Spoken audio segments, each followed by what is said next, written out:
through the time before you joined the military. Okay, I was born in Pasadena in '47. Grew up in Altadena. Their schools were all Pasadena City School District schools. I went to some of the same schools as my parents went to.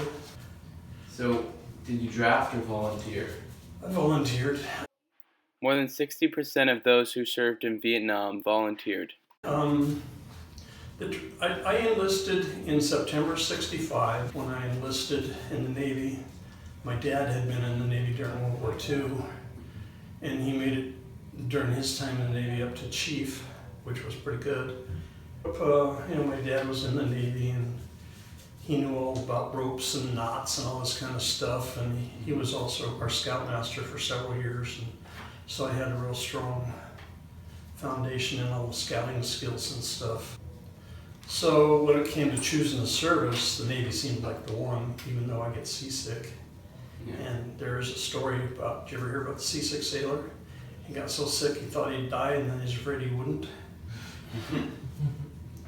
So anyway, I wasn't worried about being drafted. For the Navy, what type of basic training did you go through? I went through a couple months down in San Diego, right next to the harbor there, the usual stuff. The naval base in San Diego was established in 1922 and is now home to more than 50 ships and 120 tenant commands. Since then, it has grown from 900 acres to more than 1,600 acres of land and 300 acres of water. Stuff like that. I was selected as a squad leader in boot camp on the great foundation that I knew how to swim. But anyway, being a swimmer, he's got the material to be a squad leader. Yeah. And so anyway, I went through boot camp there in San Diego right before Christmas, got out from boot camp, had to report in January or December sometime, I forget exactly, of '66 to Norfolk, Virginia. I was put on a destroyer. It's called a Fletcher class destroyer. You can look that up. It's a World War II design. To Engineman E school, they call it. They call it Basic Propulsion Engineering. That was from like May till end of September, early October of '66. I graduated first in my class there, and so right after that I went to PBR school, which was in San Diego, down at Coronado Island. I said, well, you're going to Vietnam, don't you know that? They're shooting over there. My fellow Americans, as President and Commander-in-Chief, it is my duty to the American people to report that renewed hostile actions against United States ships on the high seas in the Gulf of Tonkin have today required me to order the military forces of the United States to take action in reply. The U.S. entered the Vietnam War in March of 1965. What was your rank in your daily assignments when you were in Vietnam? I did two separate tours, one of '67 through '68 and one of '69 and into January '70. The first tour I went over as an E2. E2 is the second of 9 ranks. That's the same rank I came out of boot camp with. And I got field promotions to E3 and E4. E4 is a third class petty officer, engineman. And I submitted a letter saying I wanted to go back to Vietnam. And so when I went back, I was in E5. And I kind of expected that I might be selected as boat captain. And you're in charge of the boat. You normally got 3 other guys. I had 4 because they had started a program to turn the boats over to Vietnamese, so I had 1 Vietnamese sailor as part of my crew. Patrol Boat River, also known as a PBR, was operated by 4 men, a captain, a gunner's mate, an engineman, and a seaman. Do you have any interesting stories you can tell us about the military?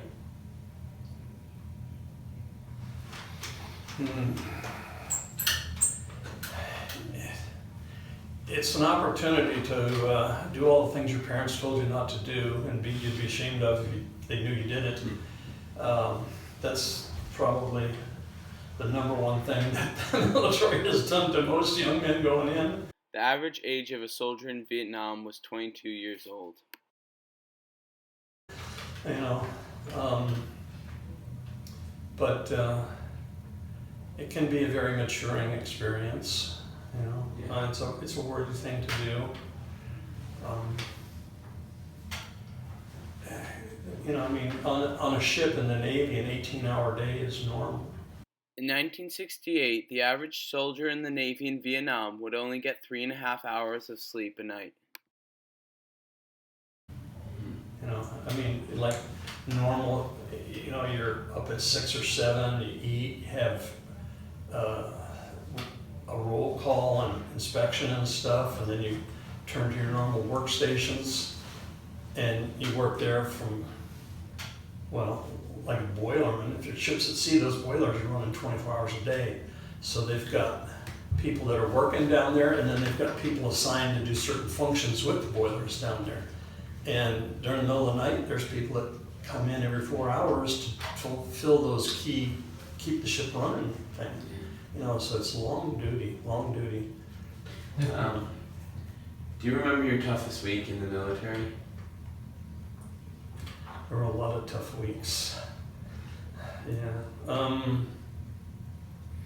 First time I ever experienced fire, the guy that was standing, we were face to face. He was making sandwiches from stuff we'd gotten from the mess hall while we were on patrol about 9 o'clock at night. There was another, the boats were about 10 feet wide.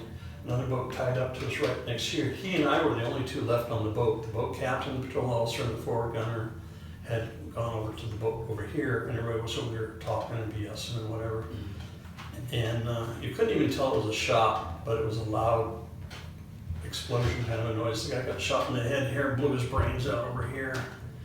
And, well, I was talking with him. In fact, he was making my sandwich. And so the rest of that night was tough. The rest of that week, you know. More than 58,000 U.S. soldiers died in the Vietnam War. The average age of a soldier casualty in Vietnam was 20 years old. One of the guys came to me and said, you know, it's easy for you, you know, you're going home, you know, we got to stay here, he's going to get us killed. And this was just before Tet 68 started, which was a huge event. The Tet of 68, also known as the Tet Offensive, was a series of attacks on South Vietnam from North Vietnamese and Viet Cong forces. 70,000 attacked 100 cities throughout South Vietnam to warn the U.S. to scale back their support of the Saigon regime. And so I was leaving my crewmates, so that was very hard for me. And during that, they take you off the river 1 month before you actually leave to go home, because they don't want to write bad letters during the last month. A week, 10 days after I got taken off the boat captain just about got them all killed. This is the lead boat. My old boat was here. They were fairly far separated, maybe a little too far. Anyway, the boat captain back here, he saw the classic ambush tactic, which is a sucker thing. A boat comes out and then turns around and races back in. Well, he fell for it, and he turned and pursued him at high speed. And the other boat was too far away. I don't know at what point he alerted them that, you know, turn around and come join us, whatever. But anyway, he followed that boat that went into the bank. He pulled right in, and they then proceeded to get hit with, I believe, 3 RPGs. But what happened, the bow of the boat and the front gun tub, the RPG came in just below the deck line. And you can tell it was just below the deck line because it actually tore up the deck of the boat a little bit right here. And then it proceeded right into the coxswain's flat where the boat captain was, and it hit all those cables and controls for the engines and stuff. And that's when it exploded right in his face. Blew out all his shoulder. So the fact that I wasn't there, and I would have been the guy in the front gun tub, more likely than not, because that's the position I was usually in when we were doing something of any risk. So the fact that I wasn't there, that plays on me. What kind of feelings did you have at war about the military and about the war itself? About that particular war, I felt that we were trying to do good things. The U.S. entered the Vietnam War in support of the French and capitalists in South Vietnam, who were trying to stop the spread of communism in their country. Were you scared at war? At times, of course. Yeah. Of course. Do you wish that you did? Are you happy that you did join and you did go, or do you regret it sometimes? No, I don't regret it at all. No regrets at all. 91% of Vietnam War veterans say that they are glad they served in the U.S. military.